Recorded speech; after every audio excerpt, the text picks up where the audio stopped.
Happy Diwali. മുഹൂർത്ത trading നാളെ 1:45-നും 2:45-നും ഉണ്ട്. Happy Diwali.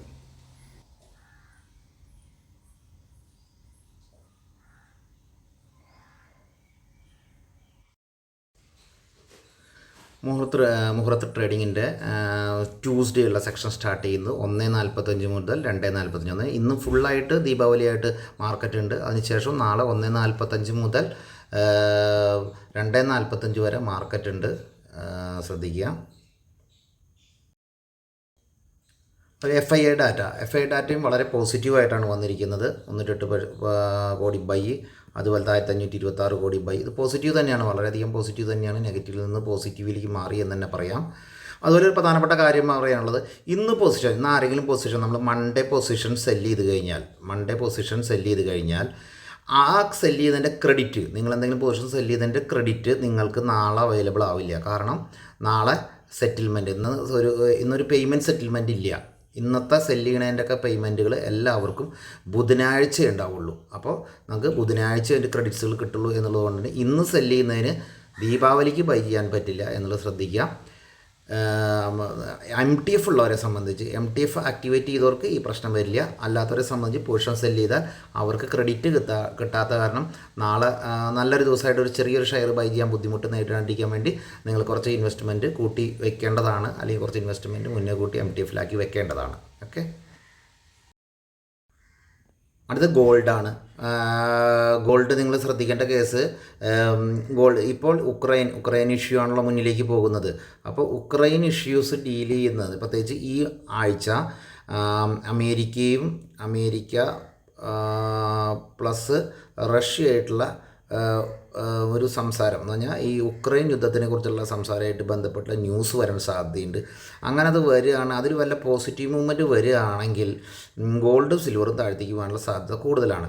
അത് മുന്നേ കൂട്ടി മാർക്കറ്റ് കണ്ടിട്ടാണ് കറക്ഷൻ വരുന്നത്. പക്ഷേ ആ സമയത്ത് ഒന്നും സംഭവിച്ചില്ലെങ്കിൽ, പ്രത്യേകിച്ച് ഉക്രൈൻ യുദ്ധത്തിൻ്റെ ബെനിഫിറ്റ്സോ അല്ലെങ്കിൽ പോസിറ്റീവ് ന്യൂസ് വന്നില്ലെങ്കിൽ വീണ്ടും ഗോൾഡ് തിരിച്ചു കയറും, അതല്ലെങ്കിൽ തിരിച്ച് താഴ്ത്തേക്ക് മാറും. അപ്പോൾ ഇവിടെ റിസ്ക് നിൽക്കുന്നുണ്ടല്ലേ മാർക്കറ്റിൽ, ഇവിടെ റിസ്ക് നിൽക്കുന്നുണ്ട്. അപ്പോൾ ശ്രദ്ധിക്കുക, ഗോൾഡിൽ ഡേ ട്രേഡ് ചെയ്യാൻ ശ്രമിക്കുക. അതായിരിക്കും ഈ ആഴ്ച നല്ലത്. ന്യൂസ് വരുന്നവരെ ഷോർട്ട് ഇത്രയും പ്രശ്നമാവില്ല, ലോങ് എടുക്കുന്നത് വളരെ സൂക്ഷിക്കണം, പ്രത്യേകിച്ച് ഫ്യൂച്ചറിൽ. ETF ആയാലും ഒരു പ്രോഫിറ്റ് ബുക്കിങ്ങിൻ്റെ ഏരിയ തന്നെയാണ് കേട്ടോ, മറക്കണ്ട. HDFC നല്ല റിസൾട്ടാണ് വന്നിരുന്നത്. ICICI ബാങ്കും നല്ല റിസൾട്ടായിരുന്നു. അതുപോലെ തന്നെ PNB റിസൾട്ട് നല്ലതായിരുന്നു. ഫെഡറൽ ബാങ്കിൻ്റെ റിസൾട്ട് നല്ലതായിരുന്നു. യെസ് ബാങ്കിൻ്റെ റിസൾട്ട് നല്ലതായിരുന്നു. RBL ബാങ്കിൻ്റെ റിസൾട്ട് നല്ലതായിരുന്നു. AU small finance, IDFC first bank നല്ല റിസൾട്ടായിരുന്നു. ഇൻഡസ് ബാങ്ക് ഇൻലൈൻ എന്ന് മാത്രമേ പറ്റാൻ പാടുള്ളൂ. ഇൻഡസ് ഇൻലൈനിലാണ്, കുഴപ്പമില്ല. ഇൻഡസ് ലൈൻ റിസൾട്ട് പോകുന്നു. RBL ബാങ്കിൻ്റെ പ്രധാനപ്പെട്ട ന്യൂസ് പറഞ്ഞാൽ എമിറേറ്റ്സ് NBD മുഖേന കൂടുതൽ സ്റ്റേക്സ് എടുക്കാനുള്ള സാധ്യതകളും വരുന്നുണ്ട്. അപ്പോൾ RBL നല്ലൊരു ബൈ ആയി മാറാനും സാധ്യതയുണ്ട്. റിലയൻസിൻ്റെ റിസൾട്ട് ഇത്തിരി മോശമായി എന്നാണ് പലരും പറയുന്നത്. നമുക്ക് പല മാധ്യമങ്ങളും പല രീതിയിൽ പറയുന്നുണ്ടെങ്കിലും റിസൾട്ട് കുറച്ച് നെഗറ്റീവ് ഫീലിങ്സ് വന്നിട്ടുണ്ട്. ഓക്കെ, അതും ശ്രദ്ധിക്കേണ്ട കൗണ്ടറാണ്. റിലയൻസിൻ്റെ മൂവ്മെൻറ്റ് അത് കാരണം എനിക്ക് തോന്നുന്നു റേഞ്ച് വിട്ട് മുന്നോട്ട് പോകാൻ സാധ്യതയില്ല.